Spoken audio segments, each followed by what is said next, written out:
오늘은 열왕기하 6장 24절에서 7장 20절까지 절망 속에서 구원하신 하나님, 이런 제목으로 들어가고자 합니다. 우리가 방금 읽은 이 본문의 내용을 보면은 전쟁 시 어떤 극심한 상황을 지금 이야기하고 있죠. 먼저 6장 14절에서 33절을 보니까 지금 사마리아 성을 봉쇄했죠. 사마리아가 북쪽 이스라엘의 수도예요. 전쟁을 하면은 항상 이 수도를 함락하면은 이미 전쟁이 끝나는 거죠. 그래서 그 당시에는 전쟁을 성을 봉쇄해가지고 거기서 며칠이고 몇 달이고 그냥 농성을 하고 있어요. 포위 넣고. 그래서 안에서 굶어 죽으면은 아니면 굶어 죽든지 아니면은 항복하고 나오든지 그런 상황인데 지금 이 상황이 지금 어떤 상황이냐면 아람 군대가 이 이스라엘의 사마리아 성을 완전히 포기하고 있는 상황이에요. 포위해서 이제 봉쇄를 해버리면 어떻게 됩니까? 그 식량이 다 떨어지죠. 성 안에서 무슨 농사진 것도 아니니까. 그 다음에 물도 다 떨어지지, 식량도 다 떨어지지, 불량도 다 떨어지지. 지금 상황이 아주 절망적인 상황이에요. 그리고 이 15절 보니까 그 상황을 이야기해 주는 것이 15절에 그 나귀 머리 하나에 은 80세겔이요 비둘기똥 4분의 1갑에 은 5세겔이라고 그랬어요. 이 나귀 머리는 나귀 머리 있으면 나귀 머리에서 고기가 얼마나 나오겠어요? 이 엉덩이나 아니면 다른 가슴살이나 해야 고기가 많이 나오니 나귀 머리 해봐야 고기가 얼마 나오지 않지요. 그런데 그게 뭐라고 하냐면은 은 80세겔이라고 했으니까 1세겔의 노동자 하루에 하루에 일당이에요. 그러면 82일을 일을 해야 그 고기도 없는 나귀 머리 하나를 살 수 있다는 거예요. 그러니까 그 상황이 얼마나 극심한가 하는 걸 알 수가 있죠. 그 다음에 비둘기똥이라고 하는데 원래 비둘기똥은 비료로 쓰는 거예요. 근데 여기에 비둘기똥이라고 하는 것은 정확히는 우리가 아주 고대이니까 알 수가 없지만은 아마 콩과에 속하는 어떤 식물일 것이다. 그렇게 추정돼요. 그런 이 비둘기똥이라고 하는 이 콩과에 속하는 식물이 한 갑에 은 5세겔이라. 그러니까 이것을 뭐 어떻게 되냐면은 그만큼 굉장히 신장도 부족하고 아주 어려운 상황이라는 것을 이 이야기를 통해서 지금 보여주고 있는 겁니다. 그런 가운데서 이제 왕이 이제 성 안에 이제 그야말로 시차를 다닌 거지요. 왕이 성 위를 다니다가 그 한 여인이 외치는 것을 만나는데 상황이 나라가 어려운 상황은 누구를 쳐다봅니까? 지도자를 쳐다보지요. 여기서는 왕을 쳐다볼 수밖에 없어요. 그런데 왕을 쳐다보는데 왕이 할 수 있는 것이 뭐가 있어요? 아무것도 없어요. 그런데 27절에 그러잖아요. 왕이 이런데 여호와께서 너희를 돕지 않으면 내가 무엇을 너희를 돕겠느냐? 타작마당으로 말미암았겠느냐? 무슨 포도주처로 말미암았느냐? 아무것도 할 수 없다는 것을 지금 여기서 이야기하고 있는 겁니다. 백성들은 어디 왕을 쳐다보는데 왕이 해줄 수 있는 것은 아무것도 없어요. 뭐 식량을 줄 수 있는 것도 아니고 그들을 어떻게 먹을 것을 줄 수 있는 것도 아니고 아주 그런 무료한 상황이에요. 그런데 그런 가운데서 어떤 일이 벌어지냐 28절을 보니까 자식을 잡아먹는 이런 비극적인 사건이 벌어진 겁니다. 오늘은 내 자식 먹고 내가 다음에 내 대학 먹자 이런 일이 벌어진 거죠. 지금 이런 비극적인 일이 이미 하나님께서 예고한 대로 된 겁니다.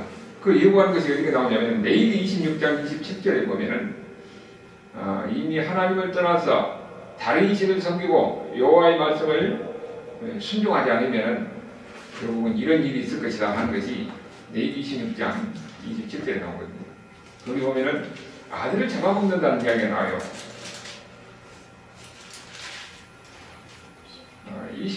레위기 26장 27절 29절 보니까 너희가 이같이 될지라도 내게 청종하지 아니하고 내게 대항하지 하나님 말씀을 듣지 아니하고 하나님께 대항함을 듣냐고 내가 진노로 너희를 대항해 하나님의 진노로 너희를 대항한다는 겁니다.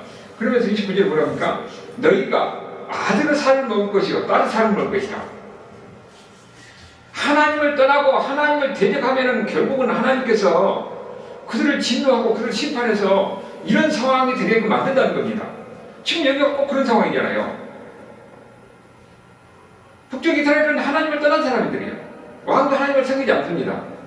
그리고 모든 백성들 우상을 섬기고 이런 상황에서 결국은 하나님의 진노의 심판이 임해서 이건 지금 왕 자식을 잡아먹는 이런 상황이 하나님의 진노의 심판이라는 것을 이야기하는 거지요.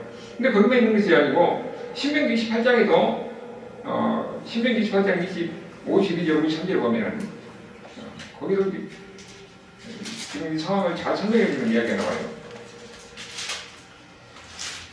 그들이 정국에서 내 모든 성을 에워싸고 지금 아람이 다 성을 포위하고 있어요. 내가 의리하는 높고 견고한 성벽을 다 헐며 내 하나님 여호와께서 내게 주시는 땅의 모든 성읍에서 너를 에워싸리니 내가 적군에게 에워싸여 맹렬한 공격을 받아 곤란을 당하므로 내 하나님 여호와께서 내게 주신 자녀 곧 내 몸에 소생의 살을 먹을 것이다. 지금 여기 있는 상황이 그런 상황이죠. 적군이 포위를 하고 있고 식량이 떨어지니까 자치를 잡아먹는 이런 비극적인 사건이 벌어지고 있는 거죠. 그리고 57절을 보면은 자기 다리 사이에서 나온 태와 자기가 낳은 어린 자식을 날 몰래 먹으니 이는 내 적군이 내 생명을 에워싸고 맹렬히 쳐서 곤란하게 하므로 아무것도 얻지 못합니다. 하나님을 떠납니다. 하나님을 대적하면은 여호와 하나님의 말씀을 듣지 자기 백성이 듣지 않으면은 이런 엄청난 사건이 벌어진다는 겁니다.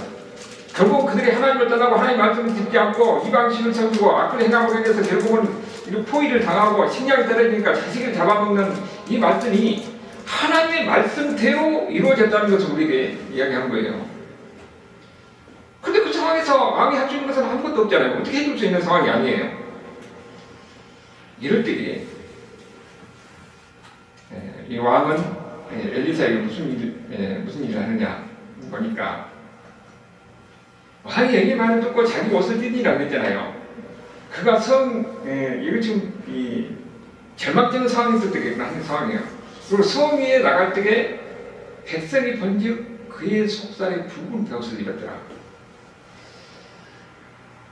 여기 보면은 지금 아마 여기는 나오지 않지만은 엘리사가 무슨 말을 했던 것 같아요. 그러니까 왕이 이르되 사바스 아들 엘리사의 머리가 오늘 그 몸에 붙어 있으면은 하나님이 내게 벌을 말도 안 됐었죠. 아니 하나님 어떻게 하나님의 사람에게 벌을 내려서 그걸 죽입니까? 그게 지금 이 하나님을 모르는 이 왕이 하는 이야기예요. 아마 엘리사가 말한 대로 계속 되는 거예요. 그러니까 하나님을 믿지 않지만 엘리사의 말을 들었어요.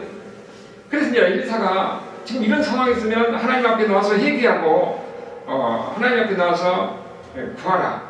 아마 그런 조언을 했을 것 같아요. 그러니까 여기 이 속살 속에 보니까 붉은 벼슬이 입었더라 하는 것이 이게 의도적으로 이게 보여주고 있는 거죠. 그런데 상황이 나아진 것이 없어. 엘리사의 말을 했는데 그러니까 분노가 나가지고 엘리사를 죽이려고 그러잖아요. 이것은 뭐냐면은 진짜 신앙이 없는 사람이에요. 진짜 하나님을 믿는 사람은 하나님과 참된 해결가 있다면 오히려 저걸 어려운 상황에서도 하나님 앞에 무릎 꿇고 매달리고 그래야 되니 엘리사가 말한 대로 했는데 안 됐다고 해서 바로 분노하고 엘리사를 죽이려고 해요? 이건 신앙 있는 사람들이 아니에요. 우리도 마찬가지입니다. 우리도 상황이 절박한데 어려운 상황이 있으면 그럴때도록 하나님 앞에 매달리고 하나님을 의지해야 되니 안 된다고 에이 하나님이 하나님을 이런 들어주냐 그리고 오히려 하나님을 무시하고 그것은 불신앙입니다. 여기 꼭 이 이스라엘 북쪽 왕하고 똑같은 행동이에요. 그러니까 하나님은 이미 엘리사에게 저 왕이 너를 죽이려고 사절을 보낼 것이라는 것을 알려줘요. 그래서 엘리사가 다 32절에서 33절까지 보면 다 알잖아요. 왕이 신하고 오면은 문 열어주지 말고 문 닫아버려라. 그래요. 그래서 이제 그 신하에게 하나님 지금 이야기를 하는 겁니다. 그것이 이제 7장에 나온 건데 우리가 여기 보면은 지금 위기의 순간에 왕을 바라보잖아요. 그런데 왕은 해줄 것이 아무것도 없어요. 지금 여기서 이 33절까지 이야기 중에서 본 겁니다. 절박한 상황이에요. 그 나라를 지배하고 있는 왕이 사람들 백성들은 왕이 무엇인가 해결해 주기를 바라는 거예요. 그런데 왕이 할 수 있는 것은 없어요. 이것은 뭘 얘기냐면은 절망적인 상황 가운데서는 사람이 할 수 있는 것은 아무도 없으니까 그때는 하나님을 바라봐야 된다는 것을 이야기하는 겁니다. 우리가 인생에 살면서 인간이라는 것은 한계가 있습니다.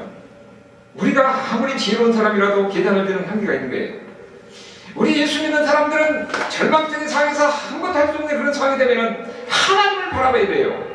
하나님은 전능하신 분이고 하나님은 지혜가 많으신 분이고 하나님은 능력이 많으신 분이고 모든 것을 주관하신 분은 하나님이시기 때문에 아무런 상황에서는 하나님을 바라보고 하나님을 의지하고 오직 하나님께 해답이 있다는 것을 하는 사람이 됩니다. 그래서 여기 지금 이야기는 이런 상황에서 하나님을 바라봐야 됩니다. 문제 해결은 여호와 하나님께 있다는 것을 우리에게 가르쳐주는 겁니다. 그것을 우리가 시편 지난 시간에서 봤는데 124편 한번 봐봐요. 시편 124편 하나님이 어떤 분이냐 하는 것을 고백하고 있는 이런 내용인데 하나님은 모든 문제의 해답이 분이다. 이스라엘이 이제 말하기를 여호와께서 우리 편에 계시지 아니하더라면 우리가 어떻게 하겠어요? 사람들이 우리를 치러 일어날 때 여호와께서 우리 편에 계시지 아니하더라면 그때 그들의 노염이 우리에게 맹렬하여 우리를 산지로 삼켰을 것이며 하나님이 우리를 지켜주지 않았다면 우리는 다 망했을 것이고 우리는 죽었을 것이고 우리는 이 절망적인 상황에 있을 것이다. 그래서 8절에 이 8절은 암송을 해요. 우리의 도움은 천지를 지신 여호와의 이름에 있도다. 우리의 도움은 사람에 있는 것이 아닙니다. 왕에게 있는 것도 아니에요.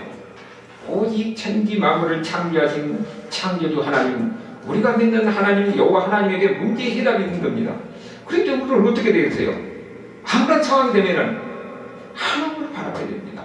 하나님 앞에 나와서 무릎 꿇고 하나님께 매달리고 하나님 앞에 절규할 때에 하나님께서는 자기 백성들이 그렇게 부르짖고 절규하는 그 모습을 하나님 기뻐하는 겁니다.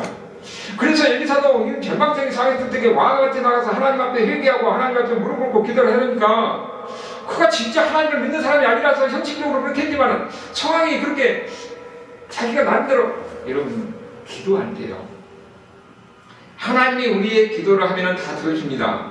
그럴 때에 사람들은 하나님 우리의 인내심도 한계한 시험한 것 같아요. 막 하는데 안 되면은 아이 뭐야 하나님이 뭐 들어주게 하나님 뭘 하냐 하고 대부분 다 포기합니다. 근데 그때가 바로 그 선을 넘어야 그 다음에 하나님의 역사가 있는 거예요.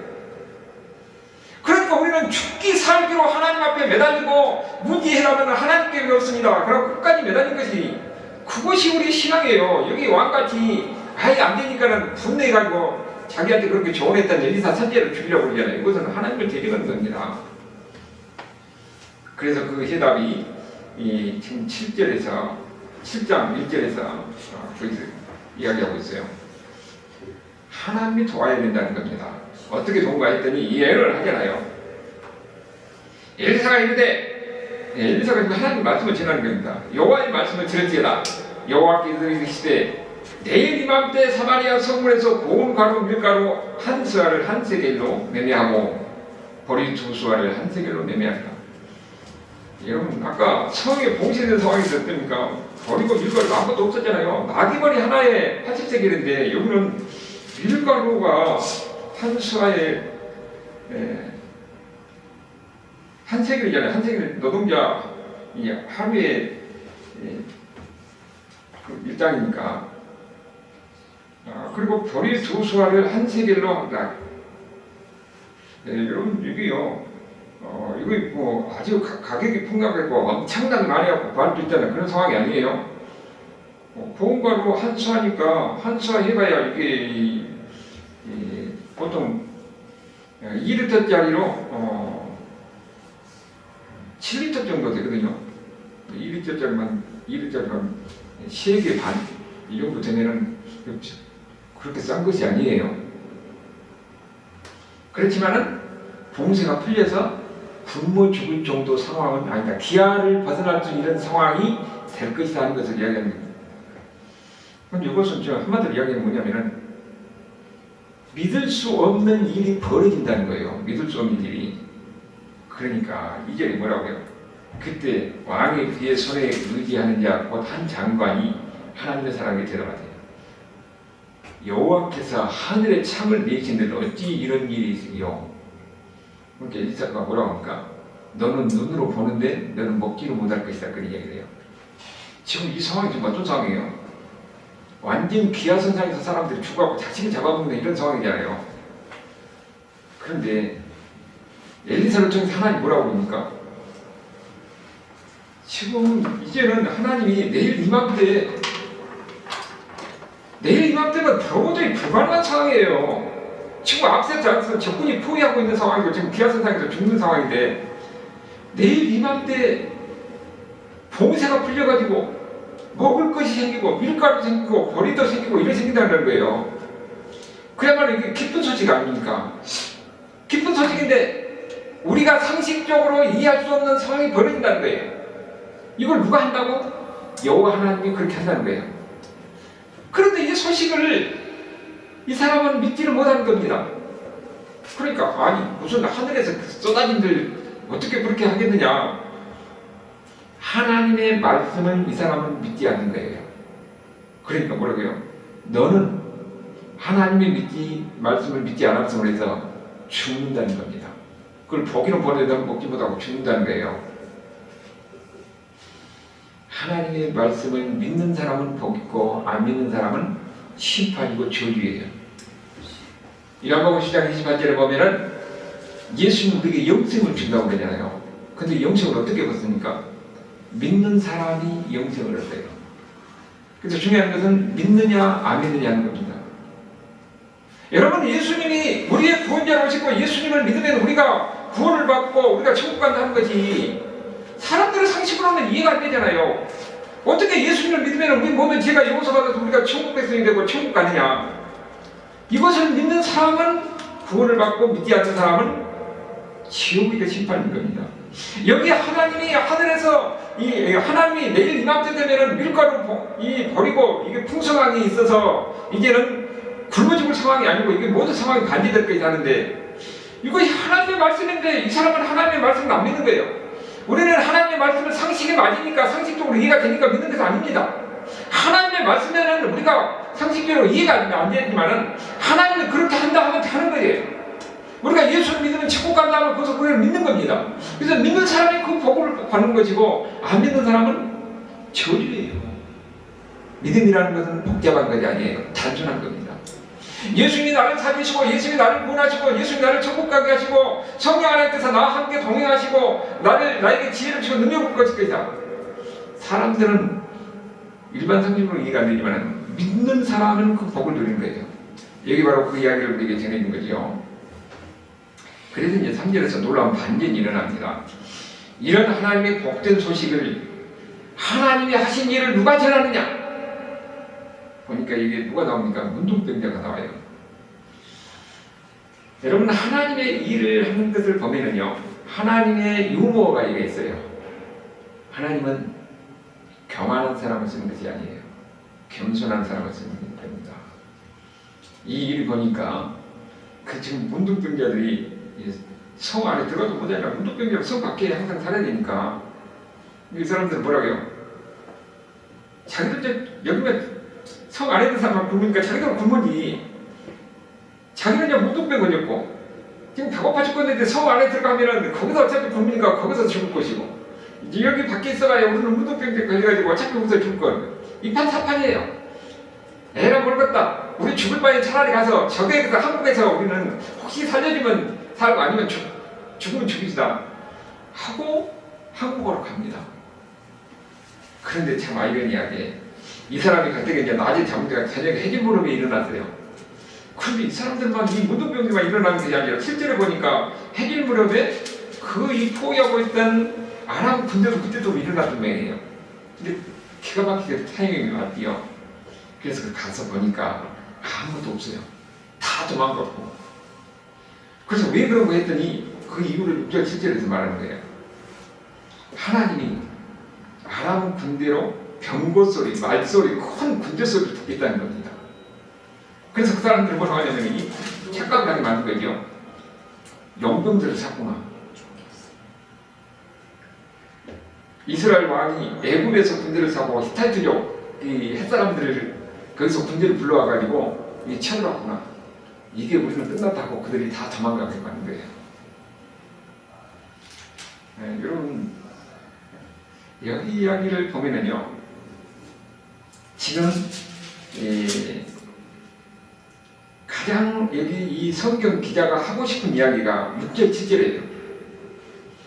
6절 7절 전후로 보면은 전후 대충 구조라는 구조로 되어 있습니다. 원래 히브리 문학적 기법에 강조하고자 하는 것을 가운데 놓고 전후가 이 서로 비슷하게 가운데 이 강조하고자 하는 말을 넣어요.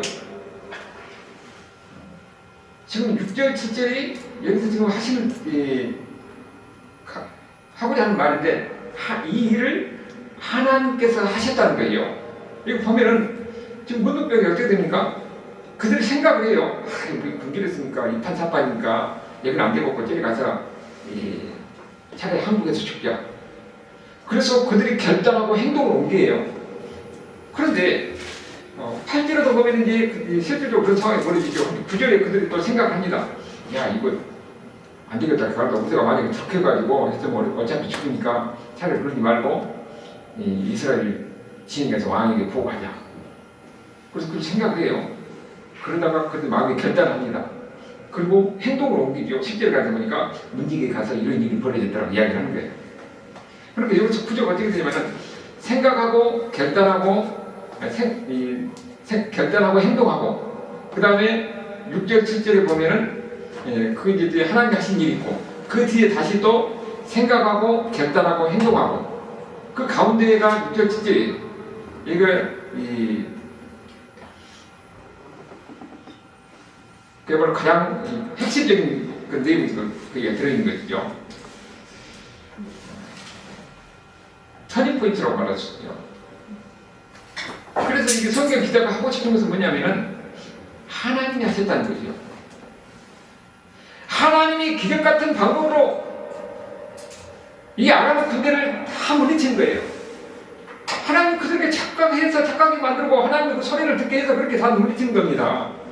여러분, 우리가 하나님이 하는 방법을 모르는 거예요. 이렇게 그야말로 그들이 착각하게 해서 도망가게 할 수도 있고, 다른 방법으로 하나님께 얼마든지 그렇게 하나님이 일하는 방법에는 제한이 있는 겁니다. 다만 하나님이 그렇게 하신다면 그대로 되는 거예요. 그것을 우리가 믿는 겁니다. 이 이야기는 바로 하나님이 하셨다는 것을 우리가 이야기하는 거죠.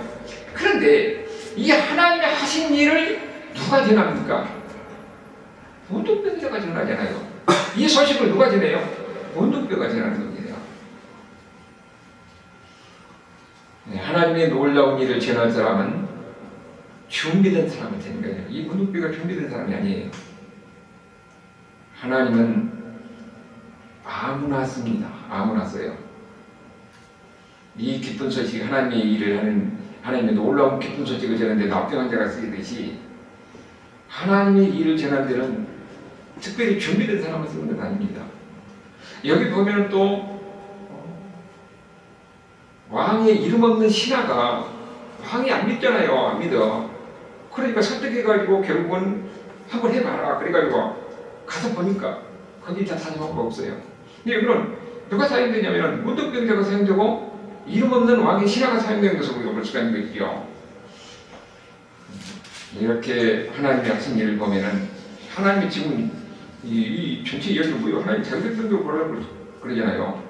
그리고 또 엘리사의 선포를 했고 선포하는 것을 그대로 이루어진 거예요. 근데 그것을 아무도 안 믿어요.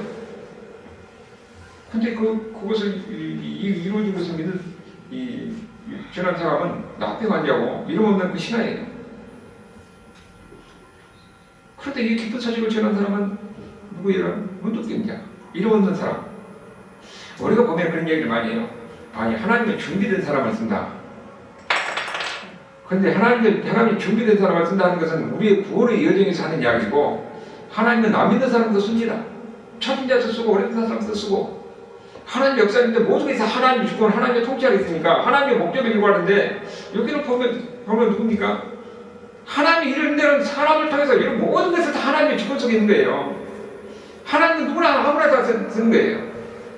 그러니까 여기서 내가 하나님 앞에 있어서 특별히 쓰임받는다 이렇게 이야기할 수가 없는 거예요.